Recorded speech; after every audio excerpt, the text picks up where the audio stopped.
కోరుకోవాలి. తండ్రి నన్ను కనికరించు. అందుకే అంటాను ప్రతి వాళ్ళు రాత్రి పడుకునేటప్పుడు మంచం మీదకెళ్ళేటప్పుడు నేను చేసే ప్రార్థన. ఈ రాత్రి మీ ఒడిలో మేము పడుకుంటున్నాం తండ్రి.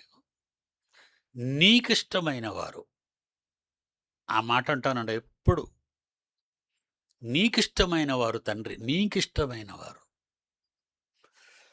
దేవదూత రాగానే యేసుప్రభు పుట్టకముందు పుడతాడిక.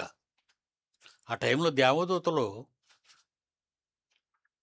అరణ్యంలో గొర్రెలు మేపే వాళ్ళ దగ్గరికెళ్ళి కనబడుతున్నాయి. లూకా 2 అధ్యాయం 14. లూకా 2 అధ్యాయం 14. అక్కడికెళ్ళి దేవదూతలు ఏమంటున్నాయట ఆ గొర్రెల కాపరులతో, వింటారు అమాయకులు వాళ్ళు.